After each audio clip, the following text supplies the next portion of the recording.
Hello, this is Dr. Grande. Today's question is, can I analyze the case of Robert Farquharson? Just a reminder, I'm not diagnosing anybody in this video, only speculating about what could be happening in a situation like this. If you enjoyed this video, please like it, subscribe to my channel, and consider supporting me on Patreon. I will put the link to Patreon in the description for this video.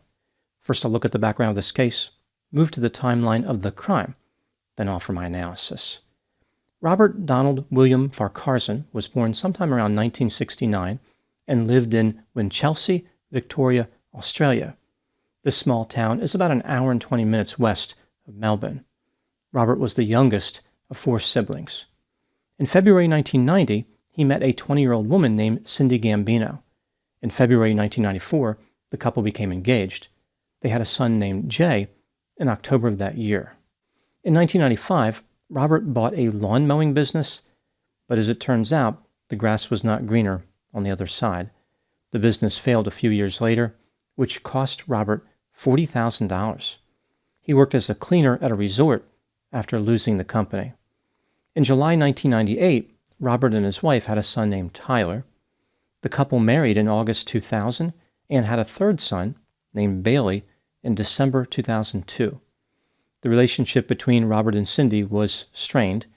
They frequently argued about money. In November 2004, Cindy ended the relationship. Robert moved out of the marital home and in with his father in Winchelsea. Cindy started a romantic relationship with a man named Stephen, who was a contractor. He had performed concrete work on Cindy's house when Robert still lived there. This, of course, aggravated Robert. He believed that Cindy dumped him to cement her relationship with her new lover. Now moving to the timeline of the crime. On Sunday, September 4, 2005, which was Father's Day in Australia, Cindy dropped off 10-year-old Jay, 7-year-old Tyler, and 2-year-old Bailey to their father Robert in Winchelsea. The plan was for the children to stay with Robert until 7:30 p.m. Robert took his sons in his 1989 Holden Commodore VN sedan.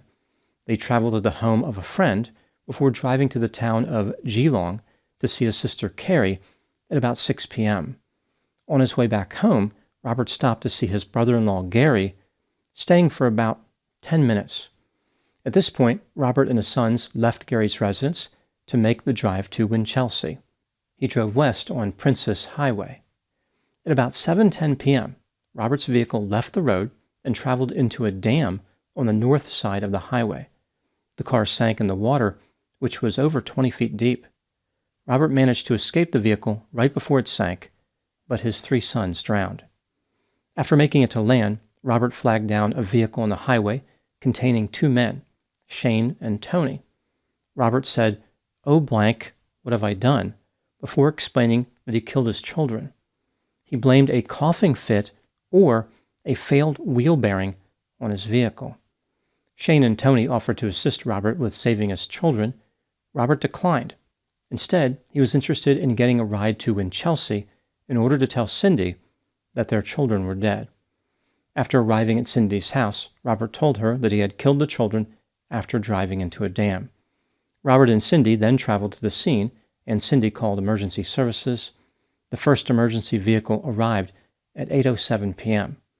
The bodies of Robert's 3 sons were retrieved at 2 a.m., now on September 5. The police interviewed Robert. He indicated that he lost consciousness due to a coughing fit. This condition is also known as cough syncope.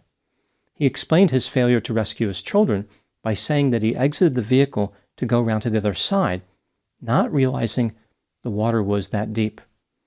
In December 2005, Robert was arrested and charged with 3 counts of murder. In October 2007, he was convicted.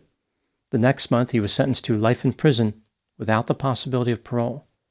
Due to a few problems with his trial, including concerns about the credibility of a witness named Greg King, Robert successfully appealed his conviction in 2009. He went to trial again and was found guilty for a second time on July 22, 2010. On October 15 of that year, Robert was sentenced to life in prison with the possibility of parole after 33 years. He will be eligible for release in the year 2041 at the age of 72. Cindy initially believed that Robert was innocent, but changed her mind after the second trial. She ended up marrying her lover Stephen in 2010. By this point, the couple had 2 sons. On May 10, 2022, Cindy died from a cardiac episode at the age of 50. Now moving to my analysis. Robert Farquharson maintains his innocence, and he has a number of supporters. Some of the people believe he's actually innocent. Others don't know if he was culpable or not, but believe that there was not enough evidence to convict him. They maintain that the evidence used against him was based on a flawed application of the scientific method. The government, of course, disagrees. They believe that Robert is exactly where he needs to be. This brings me to the question, was Robert guilty of murder? Let's take a look at the evidence both for and against the idea that he was guilty, starting with the inculpatory factors. Robert had a motive to kill his children in the form of wanting to get revenge on Cindy for rejecting him romantically. A witness named Susan said that Robert told her he was going to take the kids off Cindy. A witness named Greg King said he had a conversation with Robert in June 2005, 3 months before the incident. According to Greg, Robert indicated that he was upset with Cindy. He complained that she was driving a newer vehicle than he was, and she was probably going to marry Stephen. Robert said he was going to pay Cindy back big time. When Greg asked how this would occur, Robert said he would kill his children through an accident in a dam on Father's Day. A woman named Dawn Waite said that on the night of the incident, she was driving on Princess Highway. She came up behind a vehicle that matched the description of the one Robert was driving. Dawn noticed that the vehicle was only traveling about 35 miles per hour, and it was repeatedly braking. As the driver kept drifting to the left side of the road, Dawn could see the driver's head turn to the right. This made it seem like the driver was looking for an opportunity to turn off the highway. As Dawn passed the slow-moving vehicle, she looked in her rearview mirror and saw it turn right and drive off the highway. Many people at the scene of the fatal incident noticed that Robert appeared to be indifferent about what was happening. He smoked cigarettes as other people attempted to rescue his children. In order for Robert's vehicle to have traveled off the road the way it did, the steering wheel must have been turned 220 degrees to the right. A collision reconstruction expert said that 3 distinct steering inputs were required to get the vehicle from the highway into the dam, which makes it seem like Robert deliberately drove into the dam.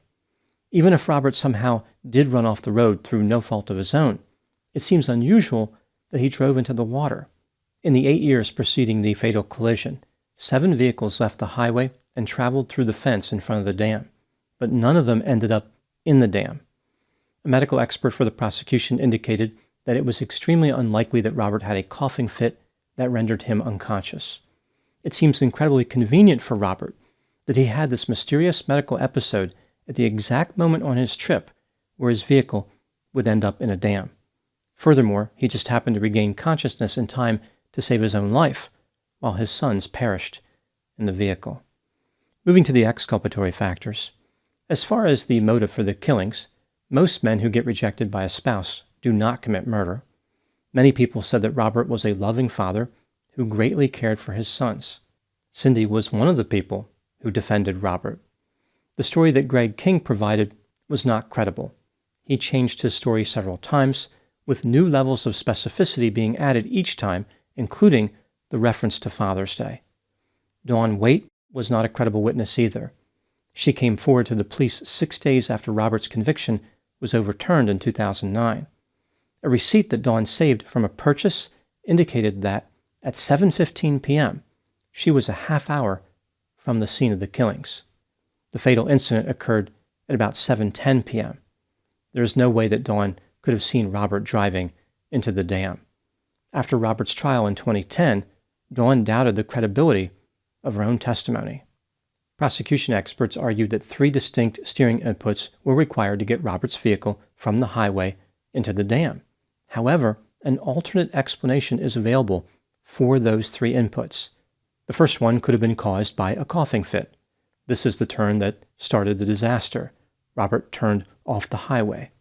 The second one could have been caused by a slope in the terrain, and the third one by hitting the fence in front of the dam. On August 17, 2005, less than 3 weeks before the fatal incident, Robert had a severe coughing episode. He had 2 more coughing episodes after this, one on September 1 and one on September 2.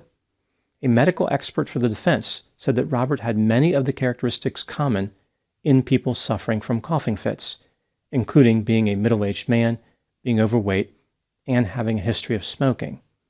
When considering all the evidence in this case, do I think that Robert is guilty of murder?